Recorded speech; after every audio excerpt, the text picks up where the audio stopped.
"Do you know," said Ned, only half listening, "I think deep down I always had a feeling that Rufus didn't really like me. I can't quite explain it. There was something in the way his eyes slid away from mine when we talked. He was never exactly rude, but I do remember the time I had to skipper the Orfana back to Oban after Paddy died. Rufus was on board then, and he was horrid to me. I think he resented my taking command. It really puzzled and upset me. Maybe I was arrogant. But you're asking me to believe that he and Ashley were like insane Iago figures plotting to bring Othello down. I wasn't Othello, for God's sake. I was just a schoolboy." "What was Othello's crime? He was big, handsome, and successful, and he had Desdemona." "But Rufus had never even set eyes on Portia. Ashley met her the same day I did, but Ashley... I mean, there were always rumours that he might be, queer. Not that that means I agree with you when you said that he might be in love with me," Ned added quickly. "After all, he can't have loved me and hated me at the same time."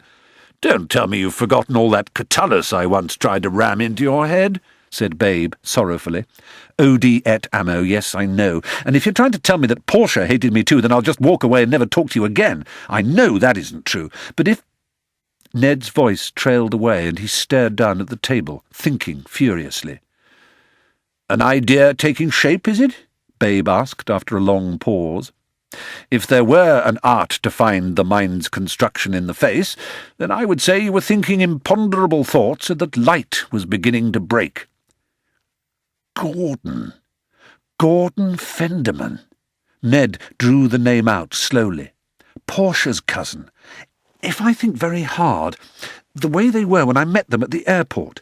They'd been on holiday together, and it irritated me the way he stood next to her. I wasn't jealous exactly, but I remember that I didn't like it. It made me uncomfortable, and Portia told me she had never read my last postcard to her because Gordon had ruined it. Accidentally, she said, but maybe not. Babe listened carefully to everything Ned had to say about Gordon. "Let's see if I've got this clear," he said. "Ashley and Gordon went off together to look at the House of Commons the day you got back from Scotland, and Portia and Gordon got back from Italy." "That's right.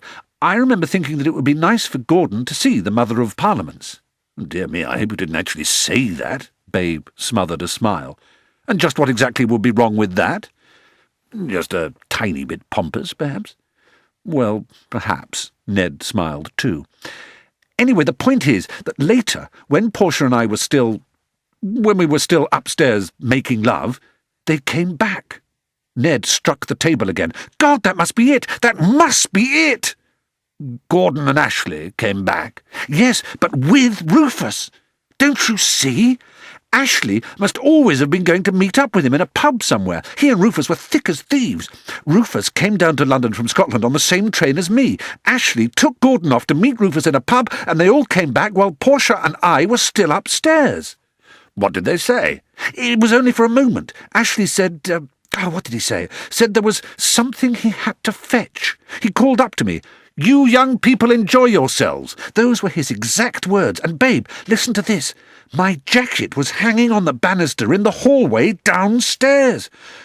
Jesus, they must have sat there in the pub and planned it all. They even knew where I was going. They knew I was going to Knightsbridge with Portia to—" "Calm down, Ned. Calm down. Can't you just picture them sitting there getting tanked up around a pub table and moaning about Ned Bloody Madstone and how they'd like to see him come crashing down? That's when they decided to ruin my life. All they had to do was make an anonymous phone call to the police. And they laughed as they planted the stuff in my jacket. 'You young people enjoy yourselves.' Those are the words that Ashley called up, and I heard Rufus and Gordon smothering their giggles. I remember feeling touched and proud. I thought my friends were giggling like naughty schoolboys at the thought of me and Portia upstairs, and I was proud. But they were laughing because they knew I was about to be destroyed, and I'll tell you something else. They watched it all happen." Both Ned's legs were jogging up and down uncontrollably as revelation after revelation poured into his head. "I distinctly remember laughter from the doorway opposite as the police pushed me into their car. They destroyed me, and they laughed." Ned's face was white, and spittle creamed at the corners of his mouth as it did on the lips of some of the real lunatics they saw every day. Babe leaned forward to touch his arm. "It's all right, my friend. It's all right. Take it slowly. You may have landed on the truth here. Of course I have! That's it! How in hell could I not have seen it before? You know how you didn't see it before. I told you. You didn't see it before because you were not looking clearly. Look clearly now. 4 schoolboys. A stupid prank played on one of them. That is what you are talking about. Nasty, perhaps? Certainly nasty. But don't allow yourself— They laughed, babe. They laughed at me. Martin's voice intruded on them. What exactly is going on here? You two having some kind of lover's quarrel?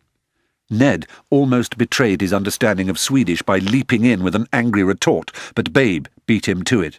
Oh, not a quarrel, Martin. Can't remember the numbers, he said in a dazed mumble, staring down at the invisible backgammon board. You too, said Martin in English, both crazy. Everyone here crazy. He spread his arms to include the room, but you two most crazy of all. It's time now you go to rooms. Tomorrow shall be an inspection. Shave in the morning. Be behaving well. Ned did not sleep that night.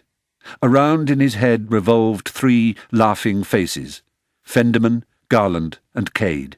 The names repeated in his mind like the rhythm of a train or the thunder of hooves on a racetrack. Fenderman, Garland, and Cade. Fenderman, Garland, and Cade. Fenderman, Garland, and Cade. Fenderman, Garland, and Cade.